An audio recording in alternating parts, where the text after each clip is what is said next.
We've all been there. We've had that client that doesn't seem to act in their long-term best interest. They put off getting their estate plan together, or they're not saving, or they're blowing through their inheritance, or they're refusing to spend the money that they've saved for. They're giving money to irresponsible children, right? So they seem to be acting in a way that doesn't make sense, at least from the outside looking in, from our perspective, and we can't get our handle on it. But the thing is, once we understand the story that they're telling themselves, it makes perfect sense. It makes perfect sense when you know why they did it. It makes perfect sense when you can understand the story that they tell themselves. And this is where financial psychology comes in. Financial psychology is a bit different from behavioral finance. Behavioral finance is how the mind works. This is mixing finance with cognitive psychology. It's how the human brain works, how perception works. And out of that comes a lot of the things we do wrong, the errors we make, the biases we have, the heuristics, the shortcuts that we do. Financial psychology is mixing finance with clinical psychology. It's about understanding the individual human. Not all humans, not all brains, not all minds, but the individual human. So think of it like this, kind of like a funnel. This is financial psychology, and once we understand that everybody's got a unique journey that they've been on, all the things that I've seen have contributed to what I do and what I think. So that's what financial psychology is. It's about understanding what I've been through so that I can understand my perspective. I can understand my personal values. I can understand my behaviors, because everything makes sense when you can understand the story, and the story makes sense when you can understand their past experiences. Now, once we have that behavior, that loops back around. It's kind of like a loop.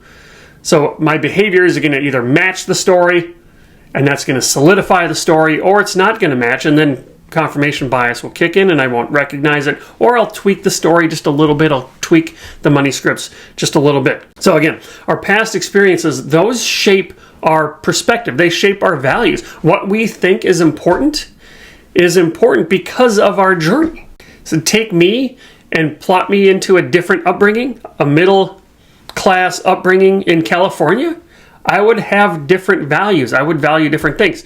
Put me in a ultra wealthy New York upbringing, and I would have different values. Same person, same DNA, but I would have different values based on my different upbringing.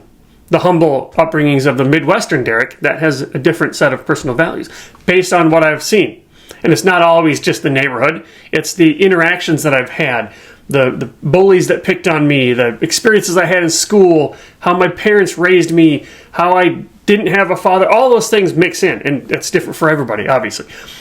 Now, those past experiences also shape our behaviors, because when we're young, we're trying to figure out how the world works. So we're looking around for clues, creating little if-then statements. If this happens, then that happens. Okay, that makes sense. And we start to create these little scripts. This is where money scripts come from. We try to create these little rules on how to work. And then we go to work testing those hypotheses. We don't know that we're doing this. And then when we see it fit, it solidifies that script. When it doesn't make sense, we alter the script a little bit. Right? But when we're kids, we don't have perfect logic. So we're going to, even as adults, we suffer from things like confirmation bias. So we're not going to notice all the times when this rule is incorrect or when there's a different rule. And we only have a sample size of 1 as well. So we create these little rules for ourselves, our brain does, to protect us, to help us, but it's often incomplete. So that shapes who we are. It shapes how we act, because we act in a way that's based on what we've seen. And then, of course, those behaviors shape our values. Those values shape our behaviors, and around we go. So this is the idea behind financial psychology and why we use it.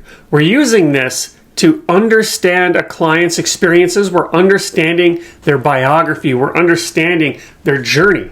And we're understanding the lessons that they learned from that, the lessons that they pieced together from that. So that becomes context for our advice. We can use that to help understand our client better. We can use that to offer advice in a way that's more likely to get implemented. We're not doing this so that we can be therapists. We're not doing this to diagnose anybody or tell them that they're wrong. We're not doing this because we want to treat somebody or fix them. We're doing this because we want to understand them, and the better we understand them, the better advice we can give them. Hey, Derek Hagan here at Money Quotient. If this was interesting to you, if this is something that you want to learn more about, this is the kind of thing that we teach at Money Quotient. We teach financial advisors communication skills, facilitation techniques. We teach them about life planning.